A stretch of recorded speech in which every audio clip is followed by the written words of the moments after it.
আমার প্রশ্ন আছে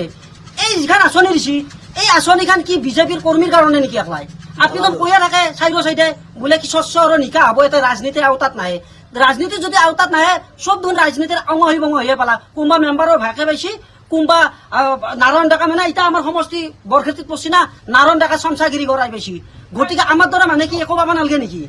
এই আঁচনিখান কি দালালৰ কাৰণে একলাই বনাইছি নেকি যিখিনি বস্তু সেই দালালখিনিয়ে লৈ যাই থাকে গতিকে এই আঁচনিখান আত্মনিৰ্ভৰশীল অসম নহয় আত্মনিৰ্ভৰশীল দালাল মানে দালালক আত্মনিৰ্ভৰশীল কৰাৰ কাৰণে এখন আঁচনি বনাব লাগিছিল গম পাইছি না গতিকে আমাৰ দৰে নিৰীহ মানুহখিনি এনেকে আমি গ্ৰেজুৱেট হৈ মানে আঁচনিখনৰ যিখিনি মানে সিলেক্টেড হৈছে আৰু সেইখিনি প্ৰকৃততে সিলেক্টেড হ'বলগীয়া হয় নে নহয় মানে ইয়াৰে তদন্ত হ'ব লাগে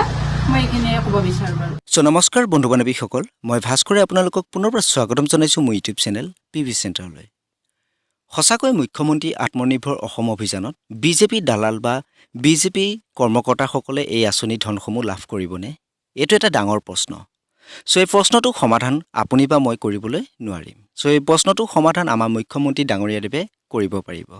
গতিকে আপোনালোকে এই ভিডিঅ'টো যিমান পাৰে শ্বেয়াৰ কৰক যাতে আমাৰ মুখ্যমন্ত্ৰী ডাঙৰীয়াদেৱে এই ভিডিঅ'টো দেখাক আৰু তেখেতৰ এটা সৰু মন্তব্য প্ৰকাশ কৰিবলৈ আমি সকলোৱে অনুৰোধ জনাইছোঁ তেওঁক এই ব্যক্তিজনে এটা ছ'চিয়েল মিডিয়াত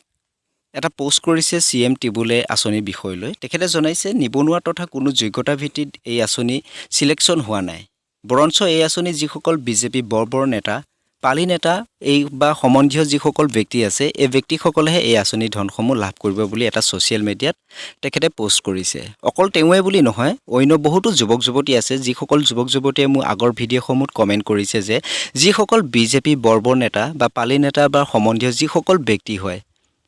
এই ব্যক্তিসকলেহে এই আঁচনিৰ ধনসমূহ লাভ কৰিব মই কমেণ্টবোৰ স্ক্ৰীনত আপোনালোকক দেখুৱাই আছোঁ যদি আপোনালোকে কমেণ্টবোৰ পঢ়িব বিচাৰে তেতিয়াহ'লে আপোনালোকে ভিডিঅ'টো পোষ্ট কৰি পেলাই কমেণ্টসমূহ পঢ়িবলৈ পাৰিব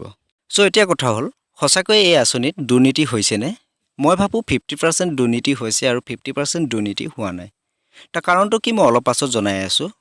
ইউটিউবত মই এটা কমিউনিটি পোষ্ট কৰিছিলোঁ পোষ্টটোত মই লিখিছিলোঁ CM টিবুলে 25,238 গৰাকী যুৱক যুৱতী নিৰ্বাচিত হৈছে আপোনালোকৰ মতামত কি এওঁলোক সঁচাকৈ বিজেপি কৰ্মকৰ্তা হয়নে যদি হয় তেতিয়াহ'লে হয় লিখিব যদি নহয় লিখিব বুলি এটা মই কমিউনিটি পোষ্ট কৰিছিলোঁ এই পোষ্টটোত প্ৰায় 84% মানুহে হয় বুলি দিছে আৰু বাকী 16% মানুহে নহয় বুলি কৈছে তাৰ কাৰণটো কি মই অলপ পিছত আপোনালোকক জনাই দি আছোঁ নহয় বুলি কোৱা কাৰণ কি আৰু হয় বুলি কোৱা কাৰণটো কি আপোনালোকে ভিডিঅ'টো শেষলৈকে চাই থাকিব মই আপোনালোকক বুজাই দি আছোঁ কাৰণটো বন্ধু বান্ধৱীসকল এতিয়া আমি এই আঁচনিটোৰ পৰা অলপ আঁতৰি পেলাই আমি বৰ্তমান সময়ত অসমত যিমানবোৰ আঁচনি চলি আছে বা যিমানবোৰ ছাৰ্ভিচ আমাক অসম চৰকাৰে প্ৰদান কৰি আছে এই বিষয়ে আমি এটা আলোচনা কৰিব বিচাৰিছোঁ আপোনালোকে ভিডিঅ'টো ভালদৰে মন কৰিব আজি কেইবছৰমানৰ আগত স্বয়ম আঁচনি আৰম্ভ হৈছিলে আমাৰ অসমত সেই আঁচনিত কিমানজন বেনিফিচিয়াৰীয়ে সেই আঁচনিৰ ধনসমূহ লাভ কৰিলে নিশ্চয় আপোনালোকে জানে এতিয়া মই আপোনালোকক জনাব লাগিছোঁ বৰ্তমান আমাৰ অসমতে বুলি ধৰি লওক আপোনালোকে যিমানবোৰ আঁচনি চলি আছে তাৰ ভিতৰত মই মাত্ৰ দুটা আঁচনিৰ বিষয়ে জনাম এটা হৈছে অৰুণোদয় আৰু এটা হৈছে PM কিষাণটো অলৰেডি গোটেই ভাৰতত চলে আৰু আমাৰ অসমতো চলি আছে সেই বিষয়ে মই আপোনালোকক জনাব ওলাইছোঁ অসম চৰকাৰে যেতিয়া এটা নতুন আঁচনি মুকলি কৰে সেই আঁচনিটোত দুৰ্নীতি নহ'ব বুলি আমাৰ হিমন্ত ছাৰদেৱে বাৰে বাৰে সকীয়াই দিয়ে তাৰ ভিতৰতো দুৰ্নীতি হয় তাৰ ভিতৰতে মই আপোনালোকক ক'ব লাগিছোঁ যেতিয়া অসম চৰকাৰে অৰুণোদয় আঁচনিটো মুকলি কৰিছিলে তেতিয়া আমাৰ হিমন্ত ছাৰদেৱে জনাইছিলে অৰুণোদয় আঁচনিত যিসকল বিধৱা মহিলা আছে বা বিকলাংগ মহিলা এই মহিলাসকলে এই আঁচনি লাভ কৰিব আৰু যাৰ ঘৰত কোনো ধৰণৰ চাকৰি নাই বা কোনো ধৰণৰ গাড়ী মটৰ বা ফ্ৰিজ নাই এই ব্যক্তিসকলে এই আঁচনিৰ ধনসমূহ লাভ কৰিব বুলি আমাৰ হিমন্ত ছাৰদেৱে সংবাদমেলৰ জৰিয়তে জনাইছিলে কিন্তু আপোনালোকে যদি এতিয়া নিজৰ গাঁওখনতে চাই যিসকল অৰুণোদয় লাভ কৰা মহিলা আছে তেওঁলোকৰ ঘৰত কাৰোবাৰ নহয় কাৰোবাৰ এজনৰ চাকৰি আছে নিজৰ ঘৰত গাড়ী এখন হ'লেও আছে বা নিজৰ ঘৰত ফ্ৰিজ এটাও আছে বৰ্তমান সময়ত ইয়াৰ পিছত আহিলে PM কিষাণ PM কিষাণ সমগ্ৰ ভাৰততে চলি আছে আৰু আমাৰ অসমতো চলি আছে PM কিষাণৰ বিষয়ে যদি মই ক'ব বিচাৰোঁ আপোনালোকক যদি আপোনালোকে মন কৰে আপোনালোকৰ গাঁৱতো PM কিষাণ লাভ কৰা বহুতো মানুহ ওলাব যিসমূহ মানুহৰ নিজৰ মাটি বুলিবলৈ একথাও নাই তেওঁলোকে PM কিষাণৰ 2,000 টকা লাভ কৰি আছে এই বিষয়ে আমাৰ হিমন্ত ছাৰদেৱে ঘৰে ঘৰে আহি চেকিং কৰিব নোৱাৰে গতিকে আপোনালোকে নিজে জনাব লাগিব অমুকজন মানুহে ইমানবোৰ আঁচনি লাভ কৰি আছে তেখেতৰ মাটি বুলিবলৈ নাই তেখেতৰ ঘৰত চাকৰি আছে তেখেতে কেনেকৈ অৰুণোদয় লাভ কৰি আছে এই বিষয়ে মই আপোনালোকক জনাইছোঁ তাৰ কাৰণটো হৈছে আপোনালোকে অকল বিজেপি চৰকাৰক দুখ দি থাকিলেই নহ'ব বিজেপি চৰকাৰে হিমন্ত ছাৰদেৱৰ বিষয়ে কৈ আছোঁ মই হিমন্ত ছাৰদেৱে যিমানবোৰ কৰিব লাগে কৰি আছে কিন্তু তাৰ ভিতৰতে যিসমূহ পালি নেতা আছে এই নেতাসকলে যে এই মাজত দুৰ্নীতি কৰি আছে এই বিষয়ে আমাৰ হিমন্ত ছাৰদেৱে নাজানে সেইবাবে আপোনালোকে জনাব লাগিব অমুকজন ছাৰে অমুকটো কাম কৰিছে অমুকজন ছাৰে তমুকটো কাম কৰিছে তেতিয়াহে হিমন্ত ছাৰে তাৰ বিষয় লৈ পেলাই এটা একশ্যন ল'ব পাৰিব যদি আপোনালোকে ঘৰত বহি পেলাই দেখিও নেদেখা হৈ থাকে তেতিয়াহ'লে যেনেকৈ আছে এনেকৈ চলি যাব আৰু আমিও একো কৰিব নোৱাৰিম চ' যেনেকৈ আছে তেনেকৈ চলি যাব দিব লাগিব চ' আপোনালোকে অমুকটো আঁচনি মই নাপালোঁ মই যোগ্য তমুকটো আঁচনি মই নাপাওঁ মই যোগ্য বুলি ঘৰত বহি পেলাই কৈ থাকিলে নহ'ব আপোনালোকে ওলাই আহিব লাগিব তেতিয়াহে আপোনালোকে সেই আঁচনি ধনসমূহ লাভ কৰিব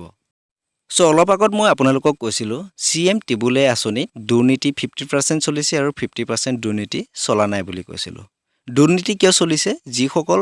হয় বিজেপি দালাল আছে বা বিজেপিৰ যিসকল কৰ্মকৰ্তা তেওঁলোকে এই আঁচনিৰ প্ৰায় ধনসমূহ লাভ কৰিছে কিন্তু একেবাৰে যে 25,238 গৰাকীয়ে বিজেপি দালালৰ লগত জড়িত বিজেপি নেতাৰ লগত জড়িত তেনে নহয় তাৰ ভিতৰতে আৰু এনেকুৱা বাকী কিছুমান ব্যক্তি আছে যিসমূহ ব্যক্তিয়ে বিজেপি নেতা কোন সেই বিষয়েও নাজানে নেতাজনকে চিনি নাপায় তেখেতে বিজেপি ভোট দিয়ে নে নিদিয়ে সেইটো আমি নাজানো কিন্তু তেওঁ নাম আহিছে বা তেওঁ এই আঁচনি SMS লাভ কৰিছে অকল আপোনালোকে বিজেপি চৰকাৰক দুখ দি থাকিলেই নহ'ব আপোনালোকে নিজেও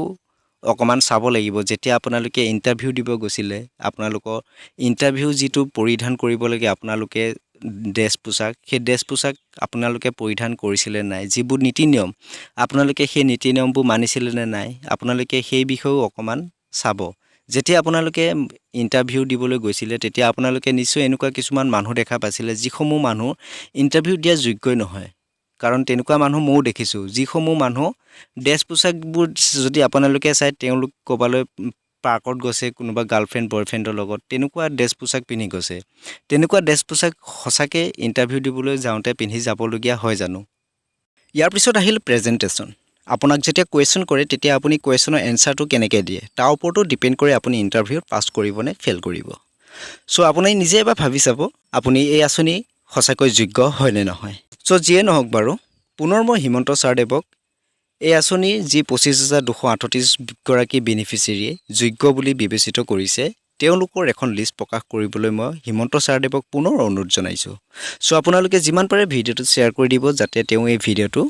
দেখা পায় চ' আজিলৈ ইমানেই ধন্যবাদ